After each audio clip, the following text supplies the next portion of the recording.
your girlfriend, you're looking for a positive response, wives, husbands, so on and so forth.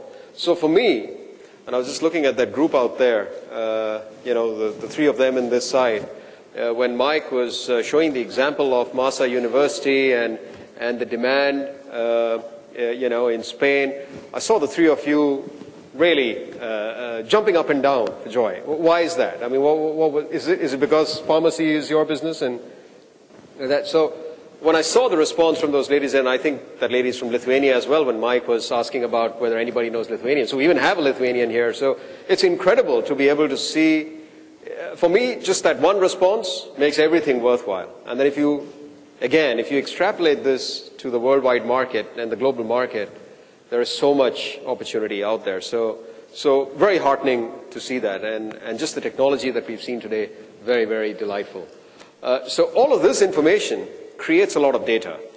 Data is pretty useless if it is not information.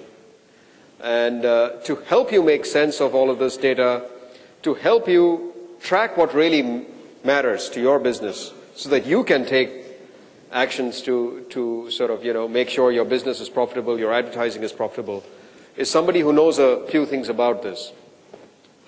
Please welcome Vinoaj Vijeyakumaar, who's our Google Analytics JAPAC lead. Thank you.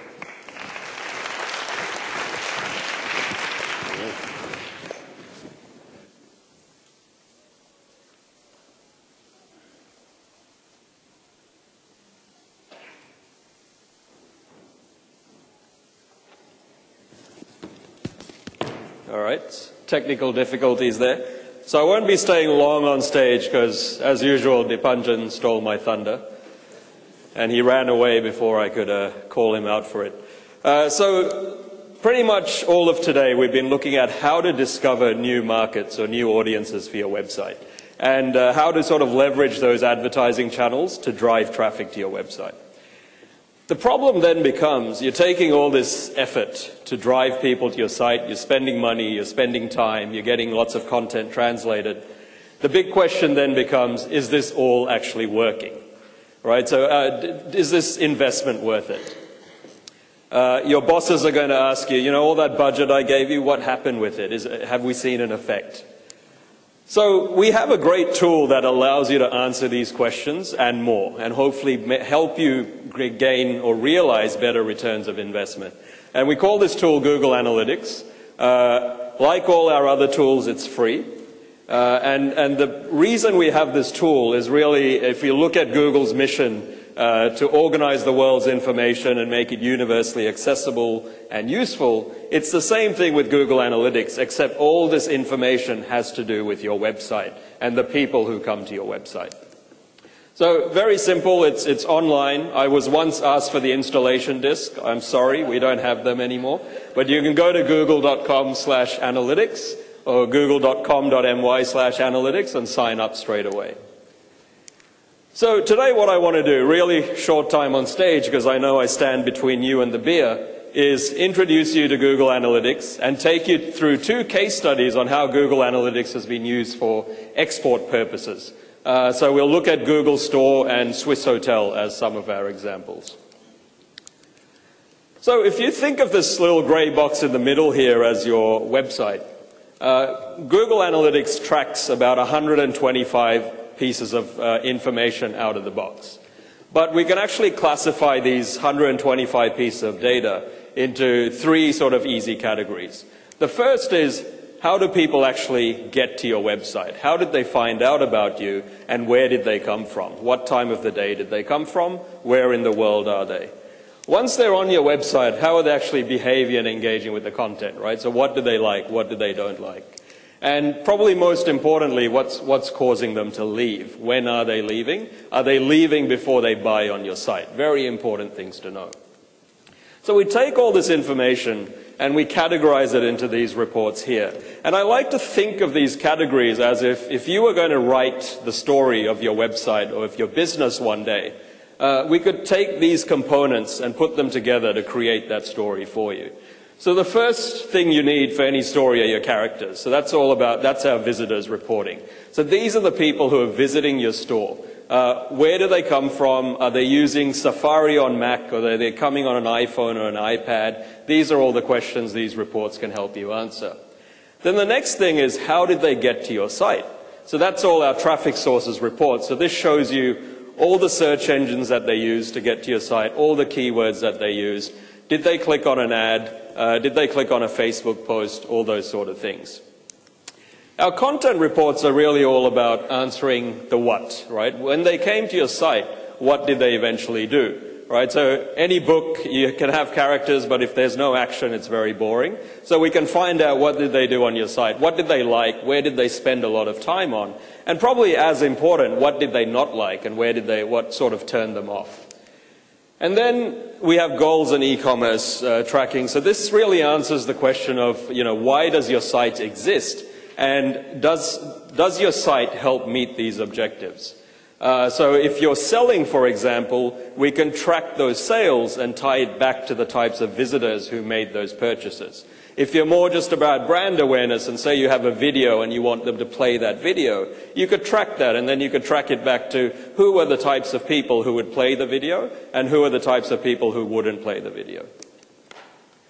So we take all of that and we can sort of put a story around your website, around all your marketing campaigns and all the different channels. And then the real value comes from not just getting the story, but actually digging into the data, being a bit of a data detective, and finding opportunities to exploit. So where could you improve your online business, or where's your business not doing so well? What could you fix so that you get more people actually buying at the end of the day?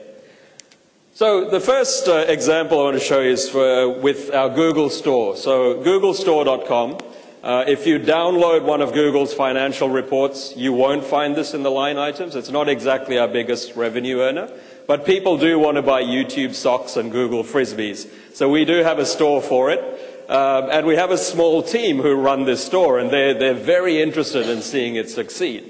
It might not be the next $1 billion Google makes, but there's a small group of people who are happy with this. And they use their Google Analytics data on a daily basis to try and improve sales through the website. So we were looking at their data quite recently, and one of the first reports we went to was this map overlay report. So this report shows you where in the world your visitors are coming from. So they saw this and they're like, wow, this is awesome. Obviously we expected a lot of audience from the US, but we've also got this unexpected audience from Brazil, almost 20,000 people in the space of a month. And close to 91% of them are new. So this is a new audience, and hopefully we can sort of grab their attention and get them buying and coming back and repeating those purchases. But before I spoke about goals, so one of the goals that were defined in this report was the goal of selling an item. So when we actually went to this goal tab here, and we looked at the reports again, and for the goal of a completed order, we saw that Brazil, we did not sell a single item to 20,000 Brazilians who visited our site.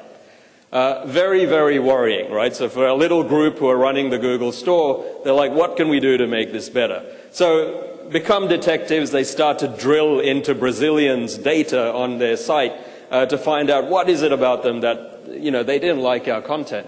So at the end of the day, when you look at it, when we drill into enough reports, you'll see that the majority of the visitors from Brazil to our Google Store site speak Portuguese. And if any of you have Google Store open on your laptop right now, I challenge you to find the change language link. I spent 20 minutes on the site the other day. I couldn't find it. And I think the reason is simple. All our content is in English. So we have all these Brazilians, native Portuguese speakers coming to our website and going like, I don't understand half this stuff here. We didn't even have the little Google Translate widget on the side, so they can't make sense of what's being said. So, one of the things the Google Store team should be doing now is start to look at translating the content. If you're getting 20,000 visitors to your website, with this you should guarantee at least one sale. And if they don't, then somebody's doing their job wrong. Another example, a bit more closer to home, is Swissotel. Anybody here stayed at a Swissotel property before? One person? Two? Okay, great. I think they need to do a bit more marketing out here. Swissotel, global chain of hotels, they come under the Fairmont Raffles Group. They have 2 properties in Singapore, the Merchant Court and the Stamford. If you've been to Singapore, the Stamford's just right on top of City Hall MRT.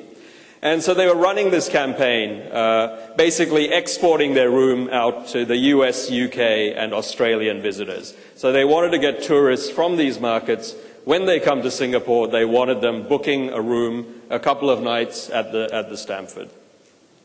So again, they use Google Analytics to track or to measure how visitors from these markets were reacting to their content.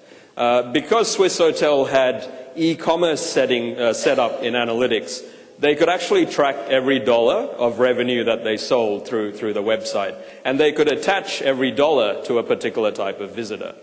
So what they first saw when they started running these campaigns is that amongst the Australians, the US, and the UK, the visitors from the United Kingdom were spending almost twice as what visitors from the Australia or the US were spending. What they realized was when they were doing their marketing, they weren't actually paying much attention to the UK market. They just thought, it's too far away, nobody's really going to come from the UK, and even if they do, they're not going to spend much. But the data, it's objective, it proved them wrong. So first thing they did was said, all right, let's invest a bit more in targeting the UK. After that, what they did was they started to then look at what were these visitors interested in? What were UK visitors interested in compared to Australian visitors? So UK visitors, it turned out, were really interested in the quality of the amenities, right? So they spent a lot of time researching what was available in the room, photos of the room, what were the restaurants like, right? And then the Australians, and I'm Australian so I'm allowed to say this, were tight asses, and they were looking for specials and deals and promotions. So these were some insights I already got from analytics. They could start to now drill down into different types of visitors and see what actually interested them. And so the next thing the Swissotel marketing team did then was start to tailor their messaging for those different markets. So for Australia, all their ads were all about the best rates and the best deals and the 2-for-1 promotions. Whereas for the UK, it was all about the beautiful rooms and the suites and so on, right? So we know the British are a bit sophisticated, quite posh, these sort of things. Got one at the back there, James McClure. Didn't bring his bowler hat today, unfortunately. So what did this mean? They started to target their advertising. So when I bring this first slide up, the first thing you see is their advertising costs actually dropped after 6 months by 22%. Why did it drop 22%? Because through this data, they were actually able to identify specific segments of the market they should be targeting, and they could kind of remove all the fluff that wasn't working. So by being a bit more efficient, they were able to kind of drop the cost of their AdWords spend. But more importantly up there is the fact that revenue went up 70%. Again, because of the data, they were able to target their advertising. And so, this made everyone happy, obviously, at Swissotel, because they're able to drop their costs and increase revenue. Promotions all around, I'm sure. If you want to find out a bit more about Swissotel, we'll share this presentation later. You can watch a video presented by the marketing director herself. So the moral of the story here is really just start measuring today, right? There's a lot of data to be gained out of Google Analytics. There is a lot of data, but if you drill down enough, if you identify the right areas to look at, you can actually start to see the successes that Swissotel were able to see and start to take the types of action that the Google Store team would do. So sign up for a free account at google.com.my/analytics. Put the tags on your site, start tracking, it's really easy, and then start to identify the opportunities and really optimize or maximize those opportunities. Thank you very much.